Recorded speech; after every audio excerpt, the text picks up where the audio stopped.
दोस्तों नमस्कार। मैं मनीष कुमार और आज बात रूस और भारत और चीन की करते हैं। रूस अब चाहता है कि भारत रूस को युआन में पेमेंट करे।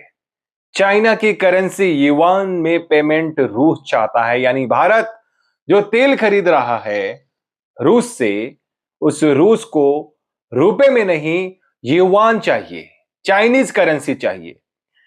इसी को मैं आज आपको बहुत विस्तार से इस बात को बताऊंगा कि आखिर क्यों रूस युआन चाहता है, आखिर क्यों रूस रुपए में पेमेंट नहीं चाहता है। आज की एक ये बड़ी खबर है, पूरी दुनिया इस पर चर्चा कर रही है और आज मैं आपको बहुत विस्तार से बताने जा रहा हूं कि आखिर ऐसा क्यों हो रहा है, क्यों रूस को रुपए नहीं चाहिए, रूस को युआन चाहिए। तो देखिए, अभी हाल में ऐसी खबरें सामने आई है कि जो भी कंपनियां रूस से तेल खरीद रही हैं, कच्चा तेल, उसमें कई प्राइवेट कंपनियां हैं, कुछ सरकारी कंपनियां भी हैं, तो उसमें इंडियन ऑयल जो है उसने रूस को युआन में पेमेंट किया है, यानी चाइनीज करेंसी में पेमेंट की गई है रूस को। अब रूस चाहता है कि जो भारतीय कंपनियां जो रूस से तेल खरीद रही हैं वो अब रूस को युआन में ही पेमेंट करे। अब ऐसा क्यों? तो देखिए, इसका बहुत सीधा सा जवाब है। अमेरिका ने रूस पर कई सैंक्शंस लगा रखे हैं, यूरोपियन कंट्रीज लगा चुका है, वो डॉलर में या यूरो में निवेश नहीं कर सकता, डॉलर में या यूरो में रुपए को कन्वर्ट नहीं कर सकता। ऐसे में उसे एक ऐसी करेंसी चाहिए जिस करेंसी की मदद से वो व्यापार कर सके, और वो करेंसी है युआन। कैसे? रूस चीन से सबसे ज्यादा व्यापार करता है। यह आंकड़ा करीब करीब 250 बिलियन डॉलर के आसपास है, यानी चीन और रूस के बीच में जो ट्रेड है वो हर साल 250 बिलियन डॉलर के आसपास का ट्रेड दोनों देशों के बीच में होता है। यानी चीन रूस से भी प्रोडक्ट खरीदता है और रूस चीन से भी खरीदता है। तो ऐसे में अगर रूस को युआन में पेमेंट मिले, भारत या फिर कोई भी अदर कंट्री अगर रूस को युआन में पेमेंट करता है, तो उस करेंसी का इस्तेमाल रूस चीन से व्यापार करने में कर सकता है, और यही रूस चाहता है। और इसीलिए रूस ने डिमांड रखी है कि अब उसे पेमेंट जो है युआन में करें, और इंडियन ऑयल जो कंपनी है वो युआन में पेमेंट कर भी रही है। अब यहां एक बड़ा सवाल यह आता है कि आखिर रूस को रुपए क्यों नहीं चाहिए। तो देखिए, यहां भी बहुत एक महत्वपूर्ण बात है जो समझना जरूरी है।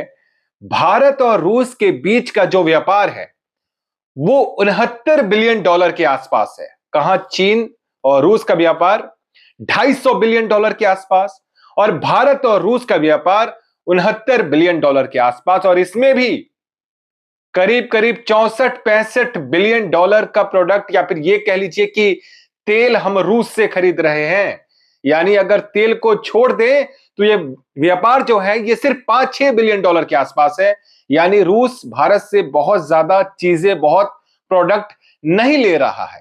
तो ऐसे में अगर रूस एक बड़ा अमाउंट रुपए में लेता है तो रूस के लिए परेशानी यह है कि वो उस करेंसी को, रुपए को आखिर भारत में कैसे लाएगा और कैसे भारत को देकर भारत से क्या खरीदेगा। यह चैलेंज रूस के सामने है, क्योंकि भारत से रूस बहुत ज्यादा चीजें खरीदता नहीं है, भारत पर रूस बहुत ज्यादा निर्भर है नहीं, भारत के साथ रूस का बहुत ज्यादा व्यापार है नहीं। मैंने आपको बताया 69 बिलियन डॉलर के आसपास है दोनों देशों के बीच में व्यापार, वो भी 64-65 बिलियन डॉलर जो है वो तेल भारत रूस से ही खरीद रहा है। यानी कल को आप ऐसे इसको समझ लीजिए कि आज भारत रूस से बहुत ज्यादा तेल खरीद रहा है क्योंकि भारत को बेनिफिट है, और भारत अगर वो रुपए में पेमेंट करता है तो रूस के पास, रूस के बैंकों में रुपए बहुत ज्यादा, उनके खजाने में भारतीय रुपए जो है वो उसकी संख्या काफी बढ़ जाएगी। और कल को अगर अमेरिका ये कहता है कि आप ईरान से तेल खरीद लीजिए, ईरान पर जो सैंक्शंस लगे हैं उसे अगर अमेरिका हटा दे, और अभी तो एक खबर ये भी थी, ईरान की मीडिया की तरफ से ये दावा किया जा रहा था कि भारत अब ईरान से भी तेल खरीदेगा। हालांकि इस पर कुछ भी भारत सरकार की तरफ से अभी ऑफिशियल जानकारी जो है, इस पर कोई अपडेट नहीं है। हालांकि ईरान में ऐसी खबरें चल रही हैं कि भारत ईरान से भी तेल खरीद सकता है। तो आप सोचिए, अगर कल को भारत को ईरान से तेल खरीदने की छूट मिल जाए और भारत ईरान से तेल खरीदने लगे, स्वाभाविक है। अगर ईरान तेल बेचेगा तो भारत तेल लेगा, क्योंकि ईरान और सस्ते दर पर तेल मुहैया करा सकता है भारत को। तो ऐसे कंडीशन में भारत के जो रुपए हैं जो रूस के पास होंगे, उन पैसों का रूस क्या करेगा?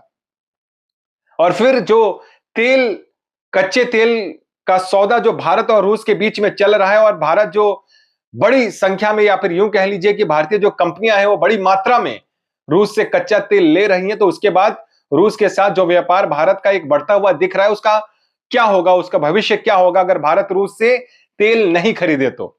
और आप यहां सीधे तौर पर देखिए तो भारत तो रूस से तेल खरीद रहा है, लेकिन रूस हमसे क्या खरीद रहा है? कुछ भी नहीं। 5 या 6 बिलियन डॉलर के आसपास का व्यापार है अगर तेल को हम छोड़ दें तो यहां जरूरी ये हो जाता है कि हमारे जो बिजनेसमैन हैं, जो हमारे उद्योगपति हैं, या जो हमारी गवर्नमेंट है, वो एक ऐसी पॉलिसी लेकर आए जिससे भारतीय जो हैं कुछ अपने प्रोडक्ट्स को रूस तक पहुंचा सकें, रशियन मार्केट तक उनकी पहुंच हो। रूस हमारे एग्रीकल्चर के प्रोडक्ट को लेना चाहता है। अभी व्लादिमीर पुतिन ने ऐसा कहा भी कि वो मतलब इस दिशा में आगे बढ़ना चाहते हैं कि भारत के साथ व्यापार को बढ़ाएं। जब से अमेरिका ने भारत पर टैरिफ लगाया है, उसके बाद पुतिन और रूस जो है वो एक ऐसा मार्ग तलाश कर रहे हैं जिससे भारत के साथ व्यापार को और ज्यादा बढ़ाया जा सके। लेकिन ये भारत को भी तय करना होगा कि आखिर हम रूस को क्या बेचें, हमारे वो कौन से प्रोडक्ट हैं जो हम रूस को दे सकते हैं और रूस के साथ व्यापार को बढ़ा सकते हैं। तो ऐसे कुछ निर्णय लेने होंगे, कुछ फैसले लेने होंगे जिससे रुपए की वैल्यू बढ़े। फिलहाल तो रूस जो है वो चीन के यूनान को लेना चाहता है, युआन को लेना चाहता है, क्योंकि चीन के करेंसी में ही उसे बेनिफिट नजर आ रहा है। और अगर ऐसा होता है, अगर रूस तमाम उन देशों को ये बोल दे कि आप मुझे चीन की करेंसी में ही पेमेंट कीजिए, चाहे वो तुर्की है, चाहे भारत है, चाहे ब्राजील है, या फिर कुछ और देश का अगर हम जिक्र करें जो रूस के साथ व्यापार करते हैं, अगर वो चीन की करेंसी में ही पेमेंट की डिमांड उनसे करे, तो सोचिए कि चीन की जो करेंसी है उसकी ताकत कितनी बढ़ जाएगी। और ये डॉलर के लिए भी खतरा है। वैसे भी डॉलर को लेकर जो है वैश्विक चिंता वो बढ़ ही रही है। कैसे एक तरफ से तो गोल्ड के दाम बढ़ रहे हैं, और ज्यादातर देशों के अगर आप विदेशी मुद्रा भंडार को अगर आप देखें, उनके रिकॉर्ड को आप देखें, तो पता चलेगा कि उसमें गोल्ड पर ज्यादा निवेश है, यानी उनके भंडार में गोल्ड ज्यादा है, डॉलर नहीं है। अमेरिका उनमें से खुद एक ऐसा देश है जिसके भंडार में करीब करीब 72-73% जो है वो गोल्ड है, यानी उसे खुद भी अपनी करेंसी पे बहुत ज्यादा भरोसा है नहीं। लेकिन अगर रूस जो है तमाम उन देशों से ये कहे कि आप मुझे चीन की करेंसी में ही पेमेंट कीजिए, तो आप सोचिए चीन की करेंसी की वैल्यू दिनों दिन कितनी बढ़ती चली जाएगी। अब ये काम भारत को भी करना है। भारत को भी ये तय करना है कि रूस के साथ हम अपने व्यापार को कैसे बढ़ा सकते हैं, और कैसे ये बता सकते हैं कि रूस को रुपए देने में फायदा है। यानी भारत का जो रुपया है उसका डिमांड अगर रूस की तरफ से आ जाए कि ठीक है आप हमें इंडियन करेंसी में ही पेमेंट कीजिए, क्योंकि इंडियन करेंसी का इस्तेमाल हम भारत से कुछ और प्रोडक्ट खरीदने में कर सकते हैं, तब जाकर यह भरोसा रूस को मिलेगा। और रूस को अगर आप भरोसे में ले लेते हैं तो फिर रुपए की वैल्यू भी बढ़ती चली जाएगी। तो ये भारत के सरकार को तय करना है। भारत के जो बड़े बड़े उद्योगपति हैं, जो इनोवेटिव कर रहे हैं, उन्हें यह तय करना है कि आखिर वो कैसे रूस की मार्केट तक अपनी पहुंच को बनाए, क्योंकि ये बहुत जरूरी हो जाता है ऐसे वक्त में जब अमेरिका हमारे ऊपर टैरिफ लगा चुका है, अपने दरवाजे बंद कर रहा है। तो ऐसे में हमें रूस की तरफ जरूर देखना चाहिए, रूस की बाजार की तरफ जरूर देखना चाहिए, क्योंकि वही रूस आज चीन से 250 बिलियन का ट्रेड कर रहा है, लेकिन भारत 5 या 6 बिलियन का ट्रेड है। अगर तेल को हटा दे तो, और अगर कच्चे तेल के व्यापार को जोड़ दे जो भारत ही रूस से खरीद रहा है, तो ये करीब करीब 70 बिलियन डॉलर के आसपास होता है। लेकिन भारत को चाहिए कि इसे और ज्यादा बढ़ाए। अभी तक जो मैं पूरा डेटा देख रहा था तो उसमें भारत जो है वो सबसे ज्यादा जो व्यापार करता है, भारत जो एक्सपोर्ट करता है वो अमेरिका को करता है, और अमेरिका टैरिफ लगा चुका है। तो भारत को विकल्प तलाशने होंगे, और रूस से बेहतर कुछ नहीं हो सकता। रूस की बाजार तक हम अपने प्रोडक्ट की पहुंच कैसे बनाएं, ये अब सरकार को, उन बिजनेसमैन को और सभी भारतीयों को तय करना होगा। इस दिशा में बेहतर सोचने की जरूरत है, तभी भारतीय रुपए को जो है एक पहचान मिल सकती है, एक मजबूती मिल सकती है।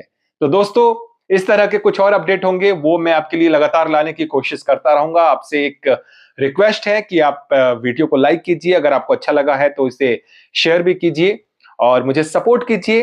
अपना समर्थन दीजिए और अपना बहुत ख्याल रखिए, अपना ध्यान दीजिए और मैं आपसे वादा करता हूं कि मैं लगातार कुछ अच्छे अपडेट आपके लिए लाता रहूंगा, बढ़िया रिसर्च के साथ, अच्छी क्वालिटी के साथ।